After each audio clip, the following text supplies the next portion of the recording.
Hello, my name is Devin Anderson, and I will be addressing the issue of homeless veterans. Let's get started. According to a study in 2022, that year, there were over 33,000 homeless veterans. Looking at the chart, we can see that number peaked in 2010 with over 70,000 homeless veterans. This can be attributed to a number of reasons. However, it is safe to assume that the U.S.'s involvement in the Iraq War was a major contributor to the issue. Since then, the numbers have clearly dropped, yet this is still too high. So let's look at some of the factors that contribute to homeless veterans. Causes such as socioeconomic factors, health, and substance abuse are at the forefront of the problem. However, the issue is multifaceted and there's simply umbrella terms that can allow us to look at the issue more narrowly. Starting with socioeconomic factors and systemic challenges, as you can see, the issues are complex. Cost of living, for example, has become an issue not just for veterans, but a lot of Americans. When coupled with other issues such as substance abuse and mental illness, these socioeconomic factors are exacerbated.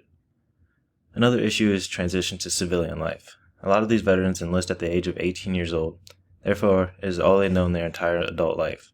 Many might struggle adapting to skills needed in other workforces.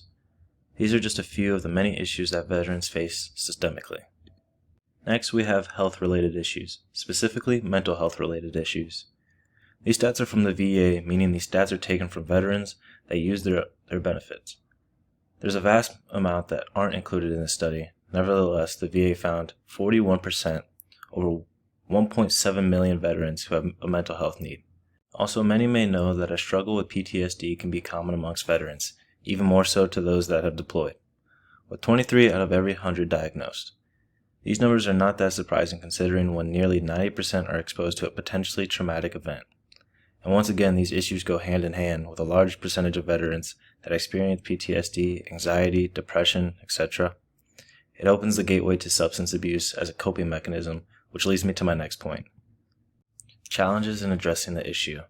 As I mentioned, the issue is multifaceted and many people have different needs to be in a stable position. However, the problem I want to bring to light more is the stigma surrounding seeking help, especially as it pertains to veterans. This chart right here shows the percentage of veterans that did not seek help despite reporting a substance use disorder or mental illness.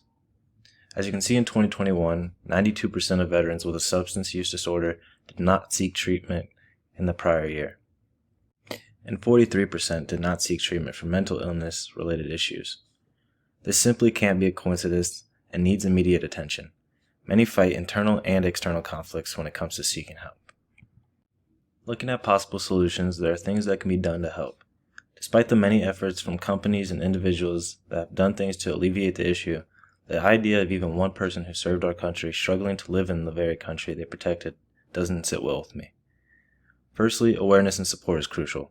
Veterans need to know that they are supported not just by civilians, but by our government. It is also important that we emphasize and normalize seeking assistance when needed. This goes beyond veterans too. Another thing veterans can benefit from is employment opportunities and transitioning programs that help them prepare for civilian life. Along with that, new legislative policies need to be passed, whether that's more funding to the VA, affordable housing for veterans, or new methods of counseling. Regardless, the issue can't be solved in one day, and it's difficult to get everyone off the streets, but hopefully one day we can see a future where the U.S. isn't plagued by homelessness. Thank you for listening to my presentation, and here are just a few sources where I got my charts and data from. Thank you.